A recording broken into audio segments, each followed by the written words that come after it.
మన ఆంధ్రప్రదేశ్ రాష్ట్రానికి ఈయన తీసుకున్నటువంటి గత ప్రభుత్వం తీసుకున్నటువంటి నిర్ణయాలు, గత ప్రభుత్వం అవలంబించినటువంటి విధానాలు, గత ప్రభుత్వం అవలంబించినటువంటి కక్ష సాధింపు చర్యలు ఇవన్నీ కూడా పారిశ్రామిక ప్రగతిని లేకుండా పారిశ్రామికంగా పెట్టుబడులు పెట్టడానికి కూడా ఎవరూ రాలేనటువంటి పరిస్థితులు ఆంధ్రప్రదేశ్ రాష్ట్రంలో కల్పించారు అధ్యక్ష. అందుకనే ఎప్పుడు కూడా అధ్యక్షుల వారు చెప్తారు అధ్యక్ష, పెట్టుబడులు వస్తేనే ఉపాధి అవకాశాలు పెరుగుతాయి. టూరిజం అభివృద్ధి చెందితేనే సర్వీస్ సెక్టర్ అభివృద్ధి చెందితే ప్రభుత్వ పెట్టుబడి లేకుండానే ప్రైవేటు పెట్టుబడులతోనే ఉపాధి అవకాశాలు మెరుగుపడతాయి అధ్యక్ష. ద్రవ్య చలామణి ఉన్నప్పుడే ఆర్థిక వ్యవస్థలో సంపద సృష్టి అనేది జరుగుతుంది అధ్యక్ష. మరి ఈరోజు మనం ఒకసారి చూస్తే అధ్యక్ష, ఇది జరగాలంటే ప్రాజెక్టులు తప్పనిసరిగా మనం నిర్మించాలి అధ్యక్ష. అలానే గత ప్రభుత్వం క్యాపిటల్ ఇన్వెస్ట్మెంట్ అధ్యక్ష మూలధన వ్యయాన్ని నిలిపివేయడం ద్వారా 2014-19లో అత్యంత వేగంగా అభివృద్ధి మనం చెందితే ఆనాడు revenue expenditure as well as capital ఎక్స్పెండిచర్ని పెంచాం అధ్యక్ష. క్యాపిటల్ ఎక్స్పెండిచర్ అని అంటే 2019-24 వచ్చేది అధ్యక్ష. క్యాపిటల్ ఎక్స్పెండిచర్ పూర్తిగా తగ్గించారు అధ్యక్ష. దాని ద్వారా ఏమైంది, గత ప్రభుత్వం రాష్ట్ర వనరుల్ని దుర్వినియోగం చేయడం, నిధులను పక్కదారి పట్టించడం, కేంద్ర ప్రాయోజిత పథకాల నిధులను కూడా దారి మళ్లించడం. కేంద్ర ప్రభుత్వం అనేక పథకాలకి 60-40 రేషియోలో ఇస్తుంది అధ్యక్ష. అంటే కేంద్ర ప్రభుత్వం 38 పథకాలకి 60% గ్రాంట్ని ఇస్తే 40% రాష్ట్ర వాటాన్ని జమ చేయాలి అధ్యక్ష.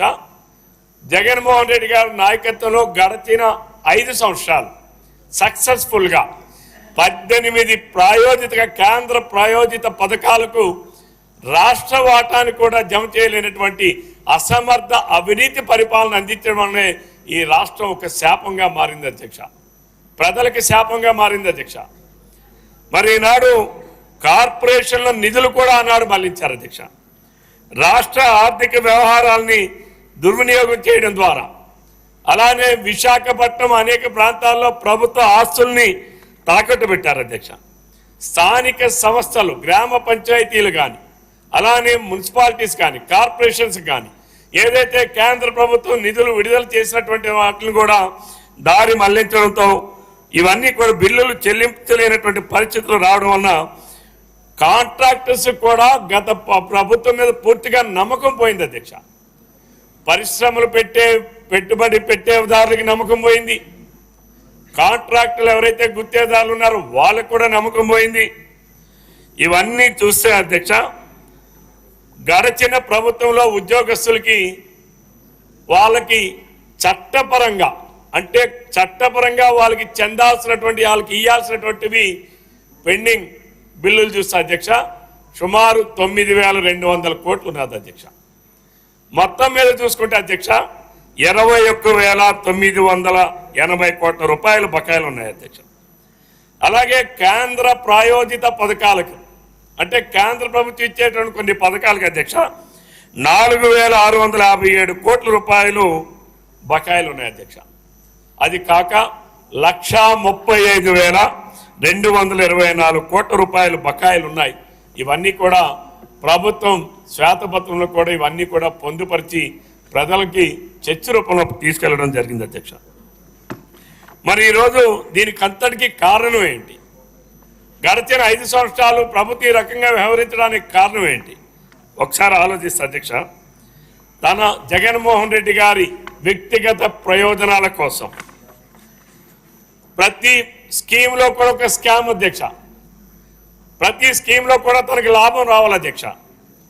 లాభ అపేక్షతోనే ఒక ప్రభుత్వాన్ని ఒక ప్రైవేట్ సంస్థలాగా నడిపించారు అధ్యక్ష. ఈరోజు ప్రభుత్వం సంక్షేమాన్ని పక్కన పెట్టి కేవలం ప్రైవేటు లాభం అనే భావంతోనే నడిచింది అధ్యక్ష. దానివల్ల సహజ వనరులు కొలగొట్టడం, సహజ ఖనిజాల అక్రమ తవ్వకాలతో రాష్ట్ర ఖజానాకు ఆదాయం నష్టం కలిగించడం, వ్యక్తిగత ప్రయోజనాల కోసం ఉద్దేశపూర్వకంగానే ఇసుక మరియు ఎక్సైజ్ పాలసీలను రూపొందించడం, వీటి ద్వారా రాష్ట్రానికి రావాల్సినటువంటి వేల కోట్ల ఆదాయం ఈరోజు తాడేపల్లి ప్యాలెస్కి చేరిందనేది రాష్ట్ర ప్రజలందరికీ కూడా తెలిసినటువంటి ఈ సందర్భంలో ఆంధ్రప్రదేశ్ రాష్ట్రం ఇటువంటి పరిస్థితులు ఉన్నటువంటి ఈ సందర్భంలో 24-25 ఈ బడ్జెట్ చూస్తే అధ్యక్ష, వెంటిలేటర్ మీద ఉన్నటువంటి రాష్ట్రాన్ని, వెంటిలేటర్ పైన ఉన్నటువంటి రాష్ట్రాన్ని ఐసీయూలోకి తీసుకొచ్చినటువంటి పరిస్థితి ఈ బడ్జెట్ ద్వారా నిరూపితమవుతుంది అధ్యక్ష. గడచినటువంటి చూసే అప్పుల అధ్యక్ష సుమారు 10,50,000 కోట్ల రూపాయల అప్పుల అధ్యక్ష. కార్పొరేషన్ ద్వారా కావచ్చు, బారోయింగ్స్ ద్వారా కావచ్చు, ఇవన్నీ కూడా చూస్తే అధ్యక్ష సుమారు 10,50,000 కోట్ల రూపాయలు అధ్యక్ష ఇవన్నీ. అందుకనే ఈరోజు ఈ రాష్ట్రంలో ప్రవేశపెట్టినటువంటి బడ్జెట్ ఆర్థిక పునర్జీవనమే లక్ష్యంగా రూపొందించిన బడ్జెట్ అధ్యక్ష. సంపదను సృష్టించి అభివృద్ధి అనే చక్రాన్ని పునః ప్రారంభించాలనే ఉద్దేశంతోనే ఈరోజు ఈ బడ్జెట్ రూపకల్పనగా ఉంది అని చెప్పి రాష్ట్ర ప్రజానీకానికి తెలియజేస్తున్నా అధ్యక్ష.